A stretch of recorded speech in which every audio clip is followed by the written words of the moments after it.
মনে করেন একটা বাজার, আপনাদের এখানে বাজার আছে কি? আচ্ছা, এই বাজারের মধ্যে ধরেন 100 ব্যবসায়ী আছে, অ্যান্ড ব্যবসায়ীরা ব্যবসা করে। আল্লাহ পাক ব্যবসা হালাল করেছেন না হারাম করেছেন? হালাল ব্যবসা। ব্যবসায় একটা 10 টাকার পণ্য আপনি চাইলে 30 টাকা, 40 টাকা, 50 টাকা, 100 টাকা বিক্রি করতে পারবেন কি না? পারবেন। মার্কেটের একটা ফিক্সড প্রাইস থাকে, মার্কেট প্রাইস, এটাকে বলে মার্কেট প্রাইস, যে একটা দাম নির্ধারণ করা হয় যে আমরা এই দামে সব সেল করবো, তাই না?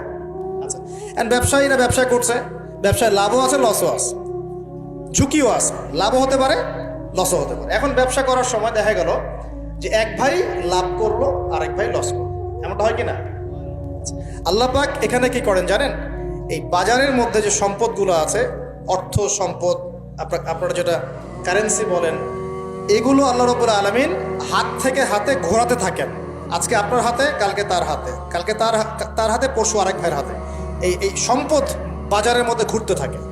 বাজারটা হতে পারে সমাজ, হতে পারে রাষ্ট্র, হতে পারে বিশ্ব। ভালো করে বোঝেন, ছোট পরিসরে হতে পারে সমাজ, হতে পারে রাষ্ট্র বা বিশ্ব। আল্লাহ পাক সম্পদটা সার্কুলেট করেন, ঘোরাতে থাকেন। আজকে তার হাতে, কালকে তার হাতে, কালকে তার হাতে, এভাবে সম্পদ ঘুরতে থাকে। লাভ লসের রিস্ক আছে, কেউ লাভ করে, কেউ লস করে। এভাবে সম্পদ সার্কুলেট হতে হতে হতে আল্লাহ পাক যাকে ইচ্ছা ধনী বানান, যাকে ইচ্ছা গরিব বানান। কথা বুঝতে পারছেন? এটা হলো এই জায়গায় রিজিকটা নিয়ন্ত্রণ করেন সরাসরি আল্লাহ পাক। আল্লাহ পাক কারো সম্পদ নেন, কারোকে দেন, কারো কাছ থেকে নেন, কারোকে দেন, কারো কাছ থেকে নেন, কাউকে দেন। এভাবে সম্পদ ঘুরতে থাকে। আর যদি দেখা যায় সম্পদ মানে চাহিদার চেয়ে কম হচ্ছে, আল্লাহ পাক সম্পদ উৎপন্ন করে দেন। জমিন থেকে উৎপন্ন করেন, আসমান থেকে উৎপন্ন করেন। আমি মানে বুঝতে পারছেন?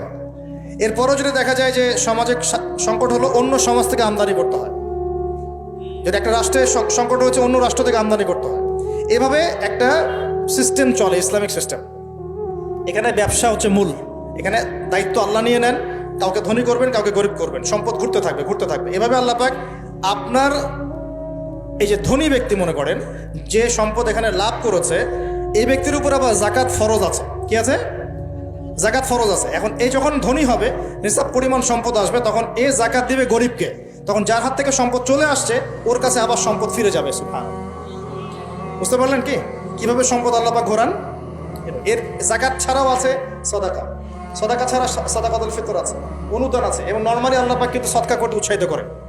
এইভাবে একটা ইকোনমিক সিস্টেম চলতে থাকে, ছোট বা বড় পরিসরে। এইভাবেই মদিনা টিকে ছিল, এভাবেই মদিনার ইকোনমিক সিস্টেম চলতো নবী সাল্লাল্লাহু আলাইহি ওয়াসাল্লামের যুগে।